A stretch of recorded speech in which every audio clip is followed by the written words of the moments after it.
கண்டிப்பா இது மாயா இல்ல, அமைச்சர் வேலையா தான் இருக்கும். என்ன அமைச்சர் கால் பண்றாரு? ஹலோ துர்காமா, என்ன காப்பாத்துங்க துர்காமா, ப்ளீஸ் என்ன காப்பாத்துங்க துர்காமா. தேவிமா, தேவிமா எங்க இருக்கீங்க நீங்க? துர்காமா, என்ன வீட்ல இருந்து கிட்னாப் பண்ணிட்டு வந்துட்டாங்கம்மா.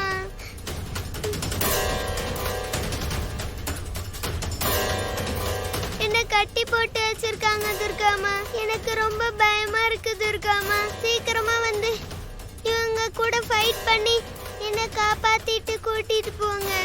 தேவிமா இங்க பாரு, நீ தைரியமா இரு தங்கம். அம்மா பக்கத்துல தான் இருக்கேன். 5 நிமிஷத்துல நான் அங்க வந்து உன்னை காப்பாத்திடுவேன். நீ பயப்படாம தைரியமா இரு, சரியா? சீக்கிரம் வந்து என்ன கூட்டிட்டு போங்க துர்காமா. எனக்கு பயமா இருக்கு துர்காமா. என்னால முடியல துர்காமா. நீ அழாத, தைரியமா இருடா. நான் கண்டிப்பா வந்து உன்னை காப்பாத்திடுவேன். சீக்கிரம் வாங்க துர்காமா. அதுவும் இல்லாம நான் நாளைக்கு அப்பாவை கூட்டிட்டு வீட்டுக்கு வந்துருவேன். நாம சந்தோஷமா இருக்கலாம்.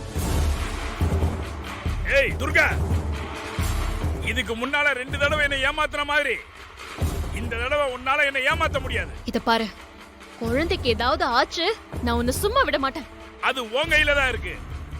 எனக்கு என் பையனை கொலை பண்ண கொலைகாரனோட பாடி வேணும். அந்த பாடியை கொண்டு வந்து ஒப்படைச்சிட்டு நீ உன் குழந்தைய கூட்டு போ. ஏதாவது புத்திசாலித்தனமா யோசிச்சு நீ என்ன ஏமாத்தணும்னு நினைச்ச, அப்புறம் உன் குழந்தைய நீ உயிரோடைய பார்க்க முடியாது. ஐயோ, செத்து போனவனுக்கு உயிர் கொடுக்கிறது முக்கியமா, இல்ல உயிரோட இருக்கிற குழந்தை செத்து போகாம இருக்கிறது முக்கியமா? எது வேணும்னு நீயே முடிவு பண்ணிக்க.